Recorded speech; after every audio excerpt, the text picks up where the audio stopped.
Hey guys, so today I'm going to be doing a story time, talking about how I almost went to jail. So without further over talking it, let's get right into it. So I'm not going to use her real name. The name I'm going to be using is Sasha.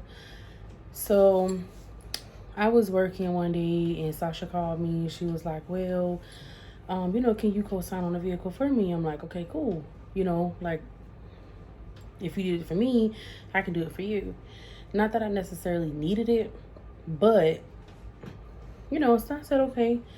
So I went ahead, spoke to the salesman person or whatever, gave my information, and this was over the phone because where she was actually getting the vehicle versus where I was at, I know it was at least like a good 2 hours away, maybe.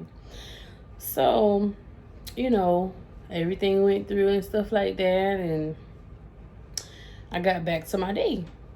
So, then I received a phone call basically saying, okay, well, we're sending someone out to your house so that you can be able to sign the papers and stuff like that. So, he came to my house. I was still working that day as well. So I signed the papers and it was that. So I noticed, like, it seemed like my address was on everything, and it was just like something, I just felt like something was like a little bit fishy about it.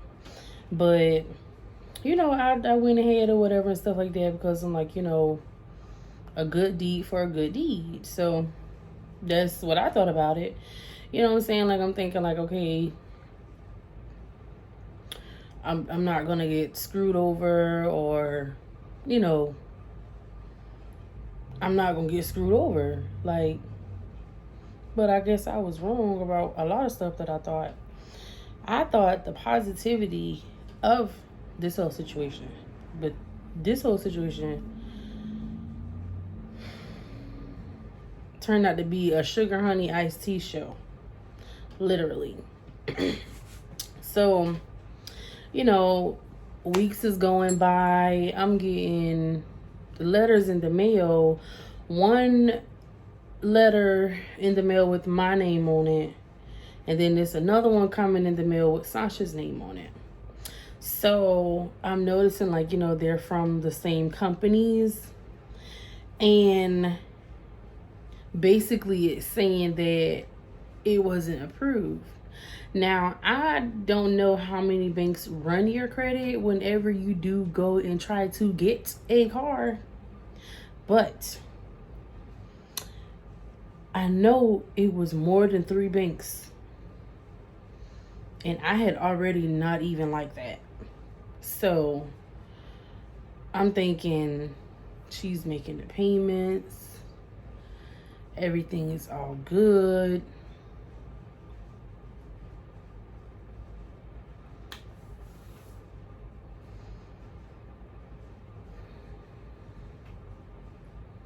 I thought everything was all good. Literally.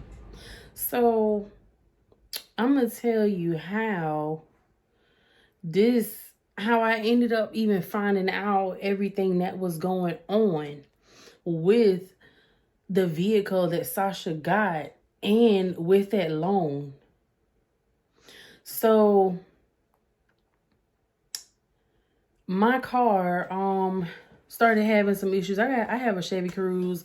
Anybody that's looking at this video, if you got a Chevy Cruze, then you definitely will understand exactly what I'm going through with my car, because that car has been giving me nothing but trouble ever since I got it. Like, I absolutely hate that freaking car.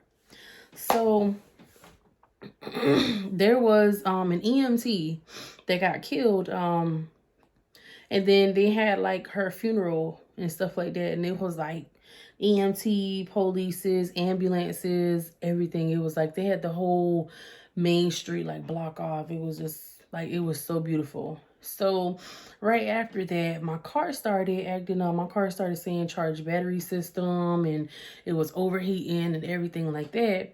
So me and my daughter just like barely made it back home.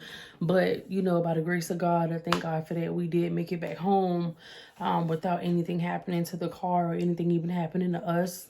You know, being stuck out there. My husband was out. I believe he was playing at a gig, because my husband does play music and stuff. So basically, I, you know, would call her and stuff like that and tell her what's going on with the car and, you know, talk to her and stuff like that. So that's when, you know, Sasha, she kind of started bragging, and she was like, oh, well, this won't affect your credit or it won't affect mine because this car ain't even financed. Whoa. Whoa, whoa, whoa, whoa, whoa, whoa. Whoa. Put the pause on it. Hold up. You said what? She was like, this car, like, this truck ain't financed. She was like, I told them when I get my money, y'all will get y'all truck. I'm like, it don't work like that. Like, you can't just tell a company, y'all not gonna get this vehicle back until I get my money back. It don't work like that. So, next thing I know, not even a week later, not even a week later, not even a week later, not even, I get a phone call. And, you know, I answer the phone and stuff like that. And she's like, you know, oh, I'm so-and-so and so. And I work at the name of the car dealership that she was getting the car from. Well, that she got the truck from. So I said, okay, you know. So she's like, we've been trying to get a hold of Sasha and, you know, get the vehicle back from her. So I'm like, you know, well, what's going on? So she's like, well, you know, the vehicle isn't financed or anything like that. So she was like, if we don't get the truck back today at 3 p.m., by 3 p.m., it's going to be reported as stolen and it's going to be Grand Theft Auto. I immediately was like, oh, no, ma'am. I am not going to jail. I am not getting arrested for something that is not my fault. Because at the end of the day, I felt as though I was kept in the dark about that for so long. And at this point, I remember that particular day, the lady did tell me, like, she has had the truck for, like, at least 69 days, she said. So it's like for 2 months, like, you've been driving this vehicle around and it hasn't even been financed by this company. Like, well, not by the company, but it hasn't even been financed from any bank at all. And, like, you never did even tell me that. Like, you never, like, once you found out about it, that's when I should have found out about it. Because at the end of the day, it's not just your name, it's my name as well. I'm a communicator type of person. I love to communicate. Communication is key. I communicate in any and every situation there is. So, you know, me and the lady, we just talking back and forth. So, you know, I immediately was like, okay, well, you know, I was like, my record clean. I don't have no charges. I ain't never been in jail. I ain't trying to go to jail. None of that. She's like, well, if the vehicle isn't back here on our lot by 3 p.m., then yes, it's going to get reported as stolen and you're going to get charged with Grand Theft Auto. So I said, okay, so you telling me that these people really going to come to my house and put handcuffs on me in front of my child? Mind you, my husband, he wasn't even home at the moment. So I don't even live around family. I live like 45 minutes away from my family. Like, you telling me I'm going to go to jail and stuff like that? So she's like, yeah, you know, she was like, and I do understand that legally, yes, you are responsible. Once you co-sign on something, you are as responsible as the person whose name it's actually in. Like, it falls back on the cosigner. So that I understand. The only thing that had me real tight was the simple fact that I was kept in the dark about the stuff for so long. Like 2 months though. Over 2 months. Over 2 months though. Like, it was well over 2 months. Like, bro, when did you know this information? Because the moment you knew the information, that's when I should have known about it too. So me and the lady, we just, talking back and forth. So I get off the phone with her. I'm like, all right, well, let me get in contact with her and stuff like that. So I get in contact with Sasha, and then Sasha is like, okay, well, why are they calling you and they're not calling me? I'm like, well, she said that she was calling you and stuff like that. She was like, well, no phone calls came through my phone, yada, yada, yada. So I'm like, okay. So then she's, said she's going to contact her. So then I text Sasha or whatever. I'm like, okay, so, what's going on? Was what? And she told me, she was like, well, she said she'll see what she can do. So I said, okay. I had an iffy feeling about that answer. So I said, you know what? Let me call this lady back. So before I could have even called the lady back, she had done called me back. And, was trying to put me on and tell me what's going on and stuff like that. Because she was like, now, I don't want you to be in the dark or anything like that or whatever and stuff like that. So I'm just, communicating with you, telling you what's going on. So I'm like, okay, cool. So she was like, telling me or whatever. She said that she could return the vehicle, I think, till like 2 to 3 days later. Girl, did you not hear? This vehicle has to be back on the lot today. Like, at that moment, it was that day that the vehicle needed to be back on the lot that particular day. Because if not, we were going to go to jail. And guess what? When I talked to the lady and I told her, I was like, well, she told me that, you said you were going to see what you can do and stuff like that. She was like, no, I never said anything like that. And I was like, wow, are you serious? And she was like, yeah. She was like, no, I never said that.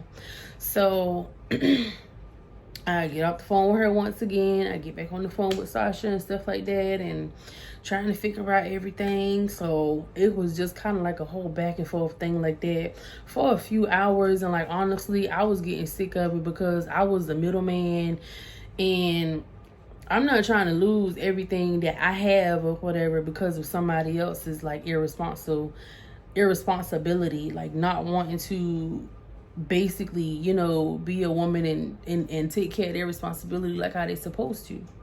So that's when finally, Sasha was able to give her an address that she was at so that she could come and, get the vehicle, because she was like, she wasn't, I guess, like, Sasha wasn't just gonna drive it down there that particular day. Like, she wanted to keep the vehicle for an X amount of days more. Like, no, you can't keep these people's vehicle. You've already had it too long, and like, you can't do that. Like, I'm not about to go to jail. And the crazy thing is, like, even after me telling her that these folks was talking about locking me up, the fact that you still sat there and said, well, I can't take this vehicle back until 2 to 3 days later because of whatever your excuse is, that really told me, and that showed me and made me feel like you don't care about me, and neither do you care about my family or my child. Like, and the crazy thing is, like, you not at neither one of the addresses that is on that paper. You ain't been at none of the addresses that was on that paper. Only me. I was at the address. One of the addresses that was on that paper, I was. You was at a whole different address. So guess what? I was going to get booked before you. And what I look like having something like that on my record? And my record clean as a whistle. Clean as a whistle. Like, my record is just clean. So that whole situation just had me like, you just, You don't care about nobody but yourself, must be. I would have never put anybody in any type of situation like that. Put somebody in a situation to where they could possibly go to jail. And I know that it ain't even their fault.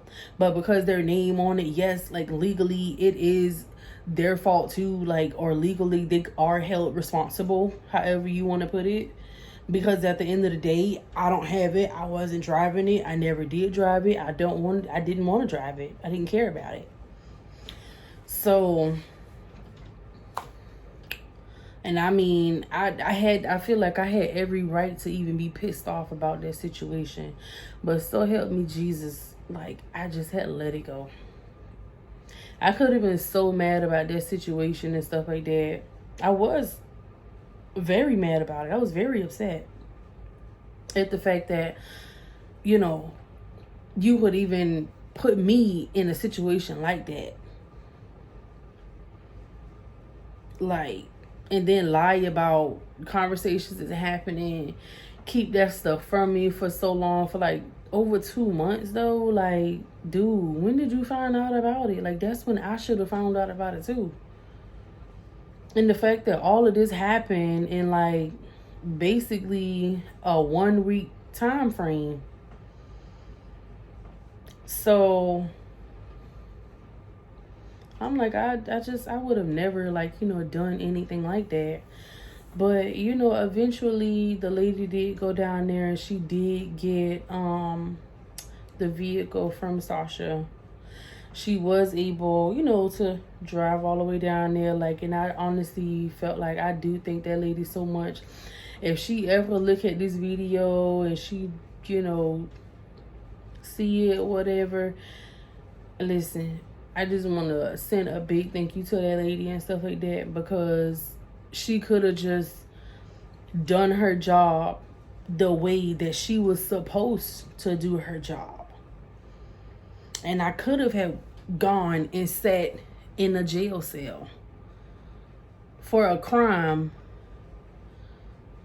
that I physically didn't commit, but legally was responsible for as well. So I felt like she definitely listened to me. She heard me out. She understood where I was coming from and everything. And because of that, and because of her, because of people like her who definitely did sit there and take the time out to listen at me, like, and to even take the time to believe me. And it was also because of the simple fact that I helped her get that vehicle back, because I'm not going to jail. No. What I look like being in jail? No. Don't nobody want to go to jail. I don't. Shoot. But I definitely, you know, do appreciate her for going like all the way out of her way to even go and get that vehicle and stuff like that, just so I wouldn't have gotten charged for it. And after she even got it, she sent me a message and she even let me know that she retrieved the vehicle. Like, when I said that lady kept full communication with me about the whole situation, and throughout the whole situation, she kept full communication with me. And communication is key. I don't care what situation it is. I don't care what company it is. Communication is key. That's one thing that I want all of y'all to remember. It doesn't matter who you are. If you're looking at this video, remember, it doesn't matter what situation it is, what company it is. Communication is the key. So that is the end of the story. I do want to take the time out to thank you guys for tuning in and definitely watching the story time and listening to the story time. And also another thing is too, don't co-sign for nobody. Don't. Because when I say this worked out for my favor and for my good, God worked this out for my good. And I just want to thank him so much for that too. But the moral of this story, don't co-sign on nobody's stuff. especially if you a person that are not all the way established and you don't have everything that you want to have. Like, you're not done getting stuff in your name. Don't co-sign on nobody's vehicle at all. But anywho, I do thank y'all so much for tuning in, watching this video. Like, comment, share, subscribe, pass it on.